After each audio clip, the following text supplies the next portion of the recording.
sur lecture. Aujourd'hui, on va complètement changer d'univers. Vous me connaissez dans la fantasy, le fantastique, la SF, bref, le conte de fées. Aujourd'hui, rien à voir. Quoique, vous allez voir qu'il y a peut-être des éléments qu'on va y retrouver aussi dans notre livre d'aujourd'hui. Aujourd'hui, on va parler d'un roman, on va dire classique. On va parler de Au bonheur des chiens de Remo Forlani. Vous voyez mon livre un petit peu crassouille, un petit peu abîmé, c'est pas parce que je ne prends pas soin de mes livres, c'est parce que je suis tombée dessus complètement par hasard dans une boîte à livres et ça a été le petit coup de magie dans ma journée. J'étais dans un bad mood total et je suis tombée là-dessus et c'est un souvenir d'enfance que j'ai trouvé complètement par hasard au fin fond d'une boîte à livres. Bref, aujourd'hui, Au bonheur des chiens, ça va vous parler d'un Parisien. Aujourd'hui, on va parler de Julien. Julien, c'est le Parisien de base. C'est le Parisien qui déteste tout à part Paris. C'est le Parisien qu'on va appeler le Parigot, le Monchu, comme on dit par chez nous.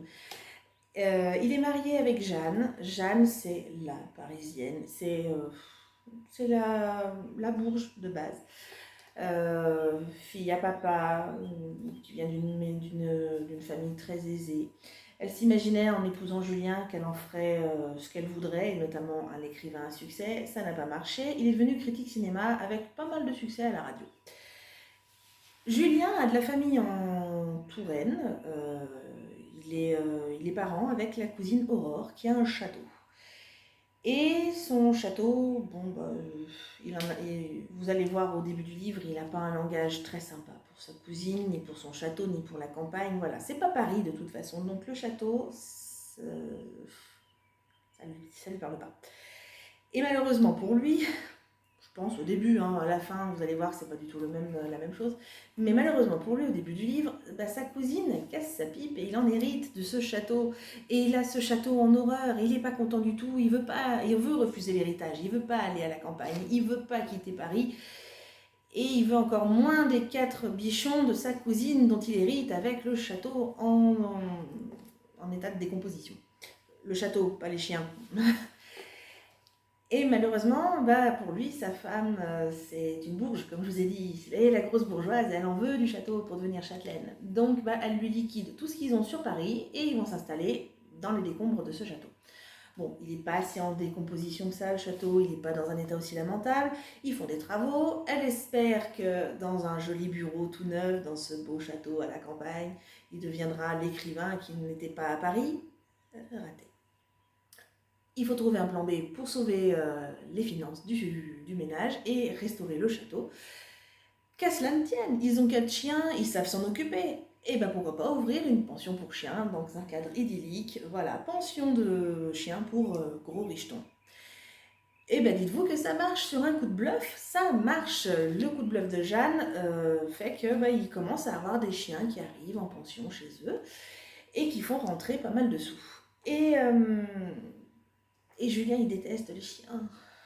Et Jeanne encore plus. Mais ils font avec.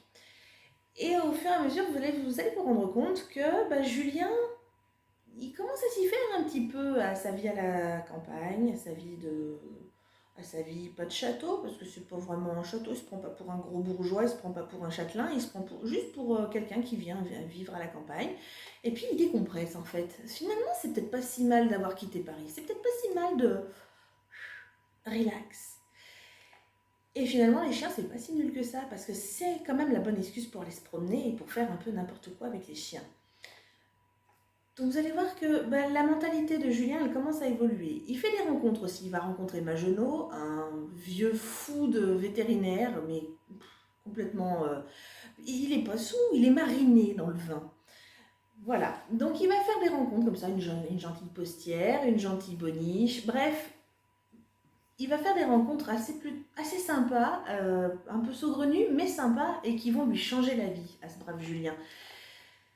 Et puis après, on va aller de rebondissement en rebondissement, parce que finalement, lui, il évolue dans un sens, sa femme évolue dans un autre, et puis après, crac, c'est le coup dur. Ils ont un incendie.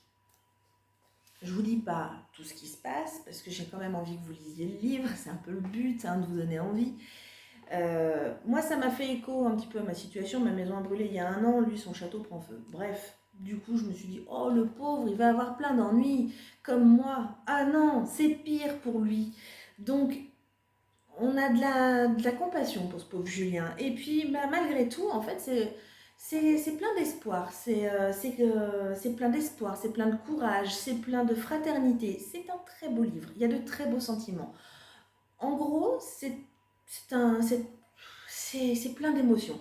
Entre ces pages, vous allez avoir mais, plein d'émotions qui vont vous happer, en fait, vous emmener.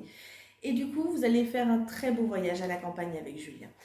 Moi, je vous le conseille vivement parce que même si on n'aime pas forcément, enfin moi, c'est pas du tout ma tasse de thé à la base ce genre de lecture, mais moi, ça m'a vraiment, ça a été une vraie récréation pour moi parce que c'est vraiment, on rit, on pleure, c'est bourré d'humour en plus. C'est raconté par Julien, c'est ses mémoires et c'est bourré d'humour. Des fois un peu noir, des fois un peu grinçant, mais tellement tordant. Moi, je vous le conseille vivement. Après, comme je vous disais peut-être, non, je ne vous l'ai peut-être pas encore dit. Ah, si vous n'avez pas encore eu l'occasion, essayez de trouver peut-être sur Internet le film. Moi, j'ai commencé par là. C'est son adaptation en 1990 par Duccio Tessari. Donc, c'est pas totalement italien, hein, malgré le nom du réalisateur. C'est franco-belgo-italo-espagnol, si je me souviens bien. Bref, il y a un petit peu de tout le monde dans ce film. Il y a Jean-Claude Brialet qui joue dedans. Bon, il y a un tout petit rôle à la fin du film. Mais quand même, un très bon film. Pareil, bourré d'émotions. Il y a des différences entre le film et le livre. Hein. Le film se passe en Italie, le livre se passe en France, pardon. Mais voilà, c'est quand même un grand transport d'émotions. Hein. Vous allez autant rire et pleurer devant le film que vous allez rire et pleurer en lisant le livre. Voilà, je sais pas trop quoi vous dire d'autre, à part que vraiment c'est très attachant, c'est sans prétention, mais c'est très attachant. Et puis bah, j'espère vous retrouver très vite pour vous parler d'autres livres parce que j'en ai, vous avez vu, hein, il y en a beaucoup, beaucoup, beaucoup. Et il y en a beaucoup que j'ai déjà lus et dont je vais vous parler parce que bah, je suis là pour ça. Et j'aime partager ma passion avec vous. Donc à très vite les amis.